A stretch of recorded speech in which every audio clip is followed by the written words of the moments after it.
Greetings and Merry Christmas, everybody, and welcome to our Tubi Christmas special. I'm Flesh Wound Dan, joined by producer Todd. Good evening. So, just us. I don't think there's any reason for that. I know Kruger was dying to watch Weredeer. You know, he'd been talking about it all year, most anticipated movie, but I don't know. Computer trouble, man. What are you going to do? So we'll have him do a solo of it then. Yes. You just went to like 240p. Oh, you're back. There you go. You gave it the good headbutt. It fixed it. So anyways, we are here tonight to discuss 4 Christmas horror films that are currently streaming on Tubi, and we're going to get right into it. So let's kick it off with Jack Frost, which I believe has also been released in certain territories overseas. It's The Curse of Jack Frost. That's not a sequel or anything. It's the same movie. Just an FYI for anybody. And this is from director Liana Failla. And in this, no connection to the Jack Frost film from the 90s and its sequel that we also did a watch along. So it's related. So it's related to the Batman one? Might be. I don't know. Batman. Is there a Jack Frost Batman thing? I didn't even get that reference, but I'll just pretend like the other Jack Frost that came out the same fucking year as Jack Frost. Oh, Michael Keaton. I was like, are you talking Mr. Freeze? What the hell are you talking No, I am talking Batman. And it's Batman because either way you look at it, because that was supposed to be Clooney, and that's who he's designed after. So it's still Batman. Non-crotch piece Batman. There you go.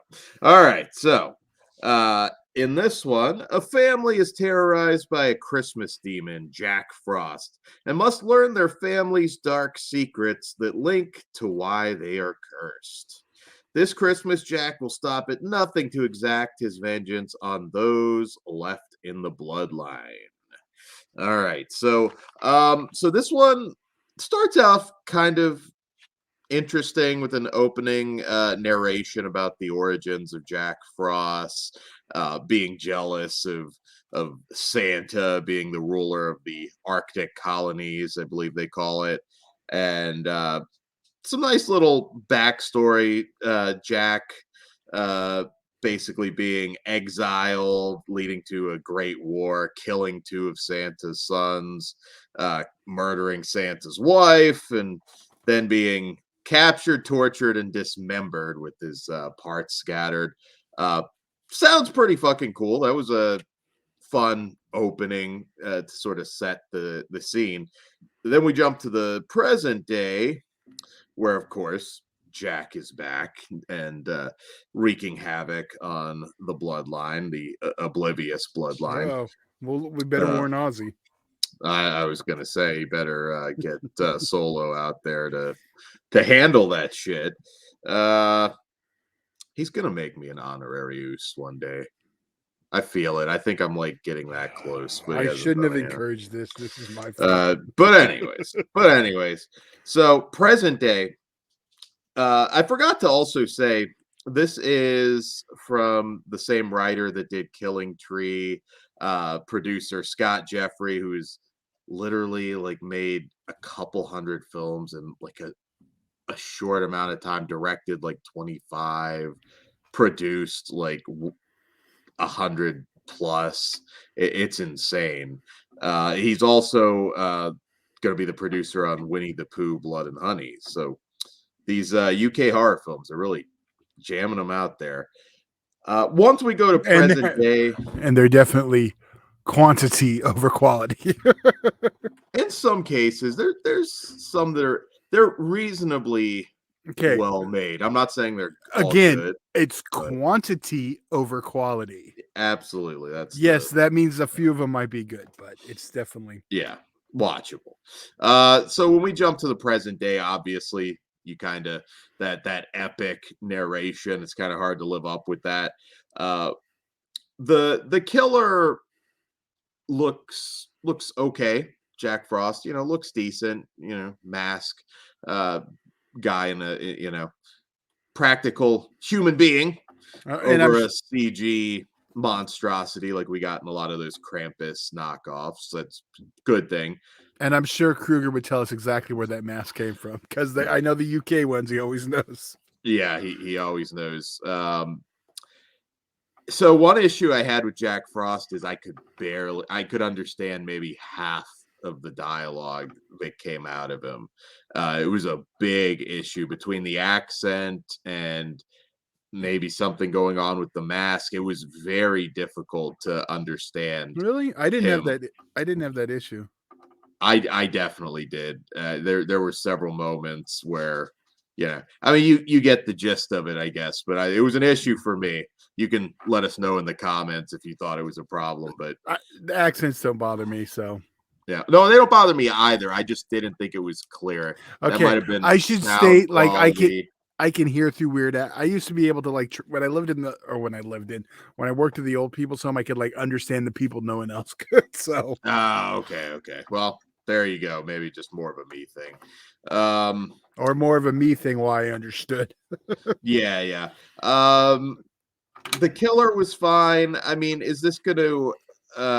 There's a lot of off-screen stuff that I definitely don't think Kruger would be a fan of this. We get Nicola Wright, who's in a bunch of these movies as the mom. She's good. The actress that played the grandmother's good. The acting, generally speaking, is serviceable, and that's the case in most of these. I don't usually have major issues with performance.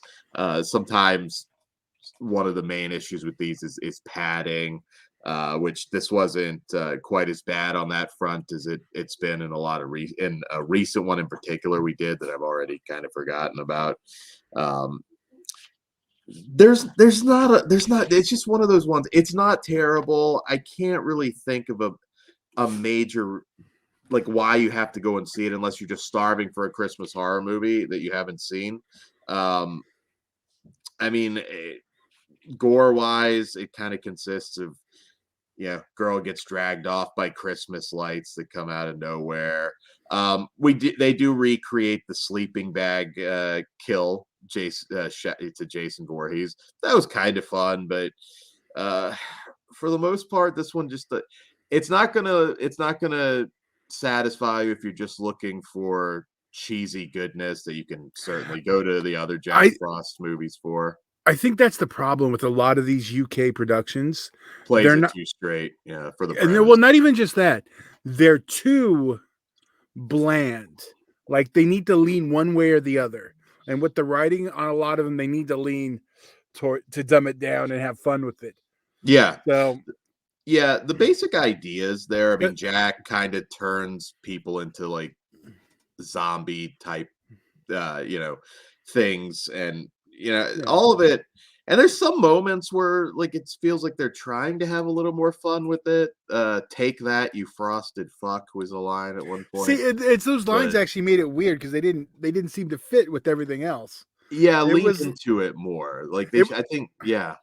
Like you either need to be really good or bad enough to be entertaining, but they're almost always in the middle with that was all right.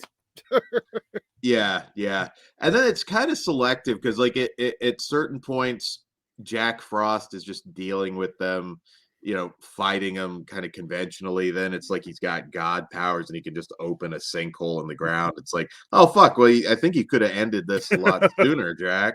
Well, maybe he was just toying with them. Maybe. So like I said, it's not terrible. I got through this. Will I ever watch it again? Will it be in my Christmas rotation? No. Is it the worst of the night? I don't think so. No, I don't think so. Well, we'll see. A couple moments where it kind of comes to life, like I said, the acting, but it's just, it's hard to pull off with how many of these movies they're producing. I mean, go to Walmart right now and you'll see probably 10 of these. It's going to be hard to pull off a horror masterpiece. So I think just be a little light, have a little more fun with it, and maybe, I don't know, throw us a little more gore, maybe some skin. It's missing that. And yeah, didn't hate it. It just, there's not enough good to recommend. Young filmmakers, I want to see gore or a titty every 7 minutes. Come on, y'all should know this by now. Yeah, well, give it to me every 10, 15. Well, I think the rule of thumb is supposed to be every 7, but well, yeah, gore or titties, yeah, not. But I mean, both is acceptable too.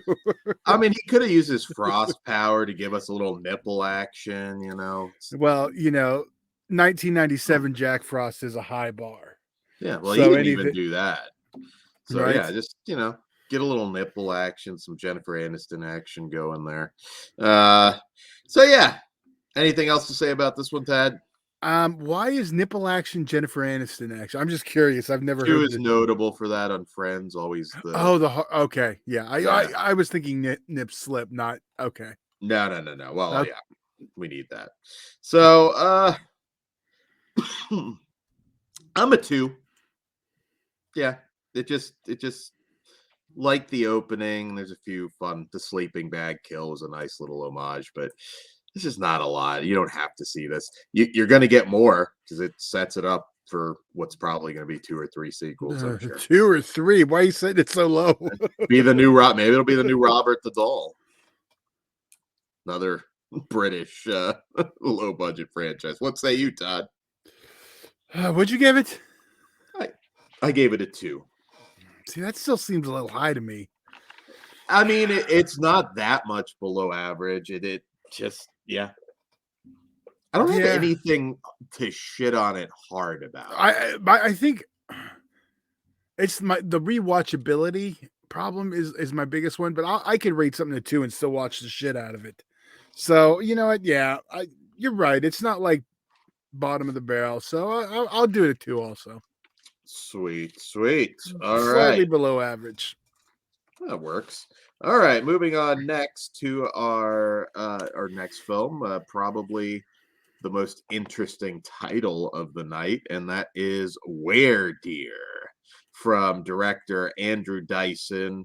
And this one follows Max and his girlfriend Hannah travel to the backwoods to spend Christmas with Max's eclectic family. When Hannah gets bitten by a deer, strange things begin to occur when the winter moon is full. All right. So, this one's pretty much straight comedy for the most part. He goes back. He's embarrassed by his family. I can't remember if they actually say what state it's in, but West Virginia, Kentucky. I was gonna say West Virginia. Tends to be. It felt West Virginia to me. I lived there for 10 years, so kind of felt West Virginia to me. So yeah, he's embarrassed by kind of his backwoods family. There was a little bit of potential for humor there. Sometimes I like the fish out of water scenario. City people going into the country. That's usually amusing. Doesn't last too long. This movie's just not very funny, unfortunately. The cast seems to be having a good time. Maybe you'll get a little bit of charm there. But for me, it just never made me laugh. I thought maybe we're gonna get here, but that's why he confused me when he said it was a comedy at the beginning. I was gonna say, really? Pretty much, yeah. It's trying to be a comedy. Yeah. No, the premise is humorous, but I like the idea of it. Yeah. In fact, it also goes practical as far as the makeup on the lady. It's nothing special, but it works. That part, I was like, okay, I can roll with that. The gore kind of consists of her just hoofing them to death, which gets a little repetitive. There's some off-screen stuff. There's a couple lines. I mean, the big chubby goofball character, he plays his role well. I just don't think he really has anything much to work with. Here, I just real quick, I pulled up the makeups just so we can say, it's basic, but it works. It really does. It's mostly makeup and some prosthetics. Again, better than just having some awful Atari level CG thing. You leave Krampus the Reckoning alone. Krampus the Reckoning can 5 stars. Can suck my balls. See, the difference with that though is that's entertaining at least. I'm gonna watch it again this year out of spite now. The Reckoning, I remember being, maybe Christmas Devil might be the worst of that Krampus run, I think. But I don't think any of those were particularly good, Todd. No, one's so bad it's good. I don't know. They bleed together. But I'm rewatching it this year, and I will confirm. And I will not. Maybe no. You know what? Maybe we'll make it a watch log, and you will. Oh, fuck you. They've already made me watch enough shit this year. That's fucked up. Make Ozzy watch it. I want to. Ozzy needs to be tortured more. That's my New Year's resolution. We need. Well, it's not going to happen. More. Well, all right. Just tell him he's watching. He's probably not even watched the big budget one. Just tell him, and he probably won't even pick up on it. But anyways, there's just I don't have a whole lot to say about this. It just this one never engaged me at all. I mean, as far as the horror elements, like I said, that's about it. It's just kind of hooks people to death, and there's just not much here. I do again compliments on trying to add a little bit more practical. There is some non-practical, I believe, too, but giving us a little bit. There is some CG blood, but try like when some of these super low budget movies, I'll always give a little bit of credit. I did not like this one at all, but hey, look at it. It worked. I was fine with her design. See, the thing I don't get about CG blood, and this is for any of you indie people out there, in like a micro budget film, like the studios do that so they can dial back blood if they need to get a lower rating. So it doesn't make sense. You're not going to get this into a PG movie. I mean, you might as well just use it, and if you use too much, what's the big deal? You have to plan it out a little bit. I mean, there's in a super low budget movie, there's wardrobe issues, but yeah, I tend to agree. It's not too hard to spray blood out of a blood tube. It's not expensive, even if you don't have a lot of money. And I worked on some super low budget stuff, but not a lot here. Didn't mind the cast. The premise was, I think, interesting. Cool idea, and I'm going to give it a very generous 1 star. I did not like the movie though at all, and I don't recommend it. I'm surprised it was that high. I have a 1 down myself. Yeah, so generous, and like I said, that's just doing at least a few things right. But skip it. All right, moving on to our next one. Also a cool title. NUTCRACKER Massacre from director Rebecca Matthews and actually writer Joe Netter. And if that sounds familiar, he's written a lot of books, been around a long time, but he is pretty known for being the writer of I, Survivor, the Andrew Young Hatchet tie-in novel, which is sort of the book he wrote in, it's been a minute, but Victor Crowley, I believe it's supposed to have taken place, I believe, after the third Hatchet. I could be wrong exactly on what happened when, but that's a tie-in book. If you're a Hatchet fan, you may want to check it out. He's always on their podcast too. He's a nice guy. Surprised to see he wrote this. So yes, NUTCRACKER Massacre follows a novelist who visits her family for Christmas after a rough breakup and finds a mysterious Nutcracker doll, which soon becomes possessed and wreaks havoc. All right, so with this one first, another thing it does right, shockingly enough, because looking at the poster art, I thought again we're gonna get some really shitty CG, and we didn't. We get a man in a suit and a mask. So thumbs up for that. This is better than Weredeer. Some solid cinematography. again, no real complaints about the acting in this. Patrick Bergen plays Dimitri, the antique shop owner. There's the mask. Nice. Yeah, see it. It works. I liked it. I liked the look of the killer. Patrick Bergen, of course, famous for Sleeping with the Enemy. We were talking about him offline I think when we were watching this, and we were just like, what the hell happened to Patrick Bergen? He was a thing, a relatively big thing for like literally maybe a year or two. 1991 was a good year for Patrick Bergen. very good year. Sleeping with the Enemy, which I'll be honest, haven't watched it in a long time. I always thought was a very overrated movie, much like Fatal Attraction.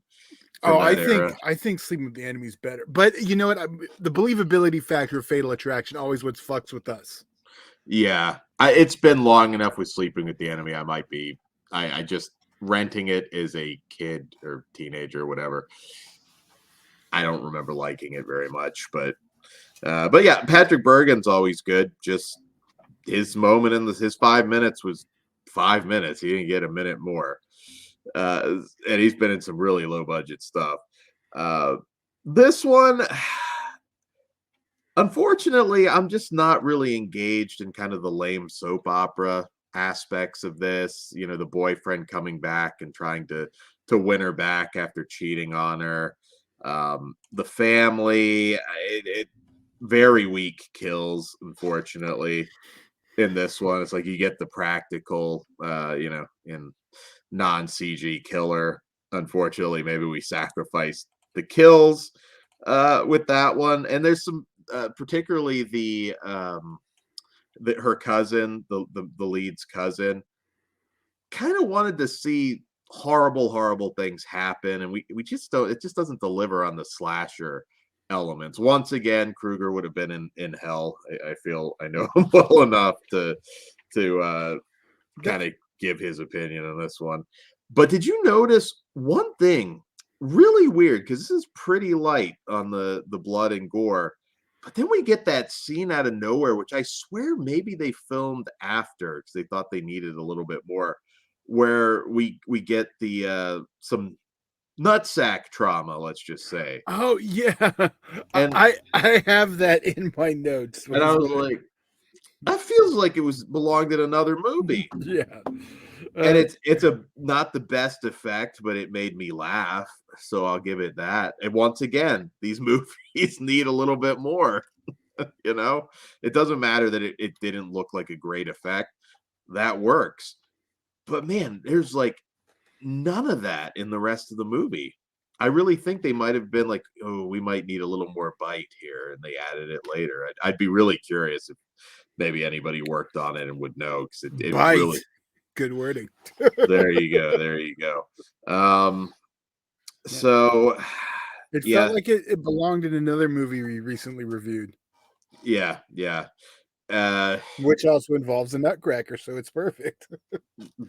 Yes. And we also get the line, "Hey, nut fucker." Yeah. But once again, it's always nice seeing Patrick Bergen. This one is not torture, but I didn't love it either. I really didn't. Cool enough idea. I still, again, tier wise, I put them over like a lot of those Krampus movies, which shockingly a lot of people watch those every year, and I don't quite get it. But I want to revisit that one because it was just so bad.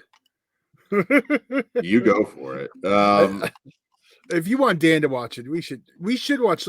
See, that's the perfect type of movie for a watch along, though. We all know it sucks. Maybe. I'm swaying him. But this, oh man, some interesting lore. Again, it's just it didn't do it for me. Better than Weredeer, I'll give it that, and I just can't say that you need to watch this or it'll become in anybody's Christmas rotation. So am I being too harsh, Todd? No, you're actually a little nicer than I expected, because this one was boring as shit. I mean, it's funny. We kind of have we have the theme. I mean, we got some good ideas and we got some good masks and some good, practical stuff. But It's the padding in between. It's Mm. just family drama is not going to work on this.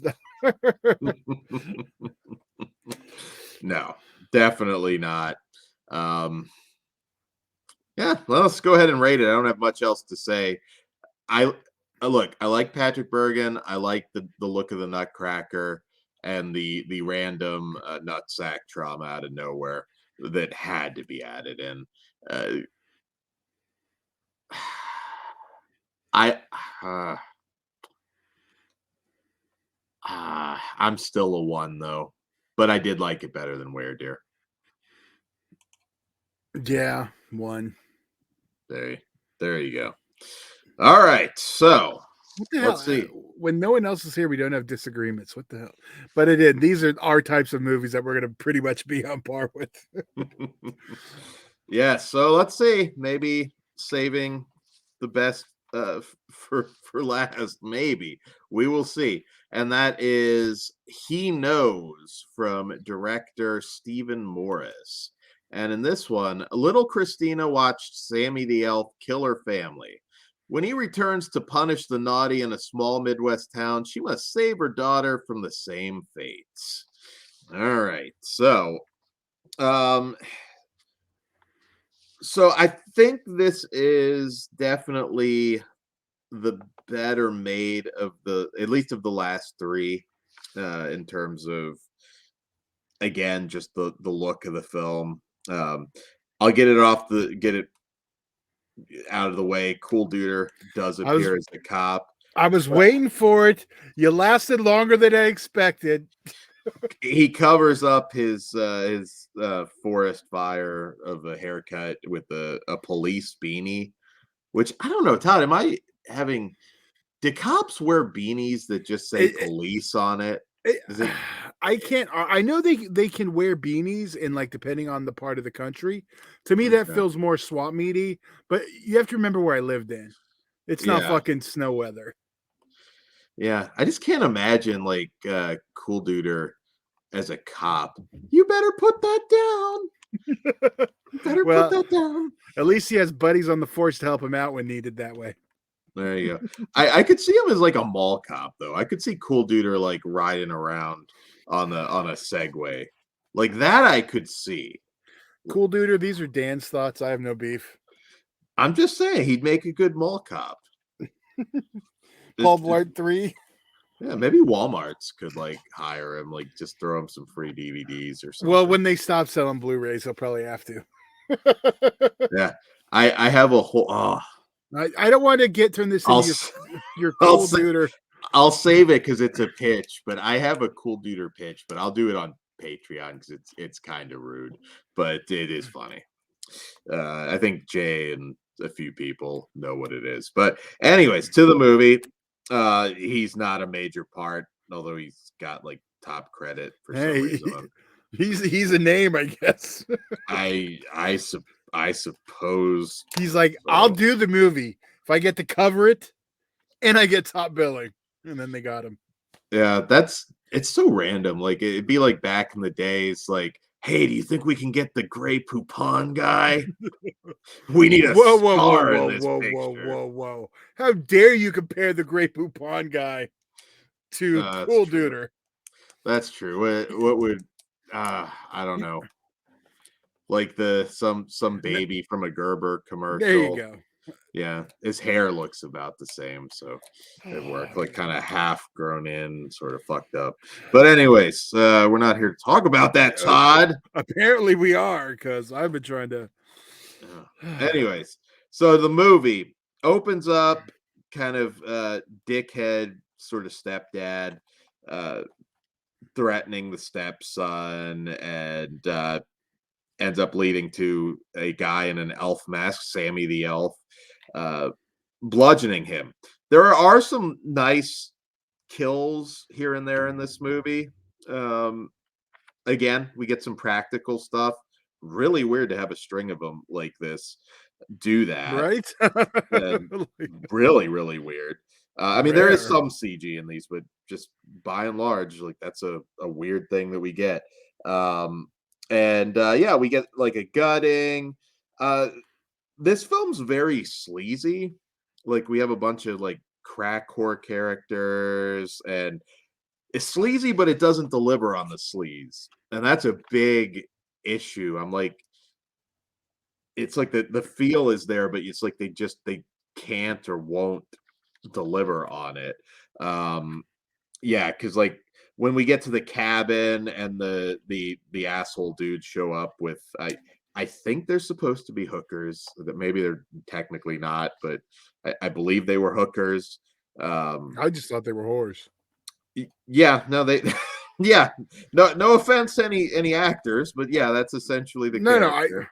Well, technically, aren't all actors whores? I'm just kidding, but I mean, Yeah, there you go. no, I meant whores as in loose women, not as in prostitutes. There you go. Yeah, and I have an issue with that because it's like you're setting up a movie that you're not really delivering on. There are a few decent kills, and Sammy the elf, cool enough. Couple funny bits, like where a neighbor has to enter the code for him to get in, and all this stuff. But I didn't like this one either. I mean, I'll be honest, it's not very good as a whole, but it does at least have some kills. It's more watchable. It goes on for too long. In fact, there's an after credits that, for some reason, that just sort of extends it even more. Yeah, I think the story's not there, but it's that's the nicest thing I can say about it. It's watchable and it's better than the others, but not by a lot. Not by a lot. I'll just give it credit for a couple a few okay kills. Maybe you liked it more, Todd. I don't know. I did. Overall, I did have a good time with this one. And now that you met, because it was sleazy and the lack of delivering, I didn't even really think about till you just said it. So I must have really been into it. The runtime does lag a lot. I think this one would have been a lot better if we were closer to something closer to Weredeer, which clocks in about an hour and 10. Well, it could go a little longer, but yeah, I'd watch it again. I had a good time with it. Now I need to watch it again and notice the lack of sleaziness of the sleaziness. Yeah, in this one of all movies to deny us tits. I mean, and there's a few of the actresses I know have no problem. One of them's in a YouTube fan film, Newt. So there you go. Yeah. I'm sure that's no pay. Yeah, there's some familiar faces, and I don't know if it's just more and more people uncomfortable having that on set. Well, it's not asking, like it's in the script, so it's kind of a. But that's the thing. Are people even uncomfortable to put it in their scripts now to present to people? I think that the only time it's shitty is if it's not in the script and you like spring it on somebody that shows up. No, I agree with that. And there are people that do that, but there are. But I'm just saying this. I don't want to get. Well, I'm saying like I've shot with porn stars that have done nudity. I know that, Dan. I'm trying to say it without being a dick, but it's a younger generational thing who are a little less comfortable with the same stuff we are. That's true. But and those are the still likes boobs. So yeah, but hey, just have it in the script. Don't ambush. And there are plenty of actresses out there that are fine doing it. And I'll throw it out again. There's a lot of webcam girls, strippers that are. And I only say it's relevant to this movie. I'm not trying to go on it. And you're not incorrect with that statement you just made too. That is involved in the cast. Yes, this one needed it. Not everything needs it. This one needed it with that tone. And yeah, there's a lot of people aspire to more. It's not that hard to get nudity in the movie. It really isn't. So anyways, I just, unfortunately, I didn't love this one either. It just had a couple solid effects moments. And again, the killer looked, decent. Again, not a bad job on that front. But as a whole, it still doesn't really come together for me. But I'm surprised you liked this one as much as you did. Well, sort of did. No, I had fun with it, and I didn't even notice the lack of. Well, you know what? Yeah. Yeah, I didn't. I had a decent time with it. I mean, does it hurt? I probably watched this one last after the other three. It might help it. It might, because I was entertained, and yeah. Yeah. I legitimately want to rewatch it to notice, because like it didn't even click with me when I was watching it. Yeah, and I do want to throw out Jessa Flux, who plays Amber, was in those Cam Girl movies for Full Moon just recently, which we reviewed. You can check out our reviews of those. And friend of the show, Corey at S'mores and Doors, actually did an interview with her. Very, very nice girl. But yeah, this movie just kind of betrays the tone and the premise for me. I don't know. I might actually lean a little. It's between this and probably Jack Frost, and you could flip a coin. You know what? I'm gonna give it to Jack Frost. Don't tease me, boo. See, that's you holding it against it, because Jack Frost is boring. The sleaziness, and he knows, makes it more entertaining. But I think the fact it gives you that makes you want more. That's the problem. Wait, say that again. I think Jack Frost is just boring. There's nothing to it. Where with you look at the other, a few moments though. This one bored me too. It's too long. Okay, well, I get that, but I'm just saying. I think the idea of delivering on the sleaziness and not doing it's going to hurt your viewing. Yeah, and they're very, very sleazy characters too. These are not like well developed. Half of these characters, I'm like, I don't know. I don't get it, but yeah, like you said, 2022. I'm a 1.5 on this one. Hey, this is my highest. I'm a 3. Jesus Christ. Yeah, I liked it. All right. Well, hey, there's a little bit of positivity on this show. At least. Watch it on Tubi and tell me I'm wrong. That's fine. But now I feel like I need to reevaluate it. I didn't notice the lack of.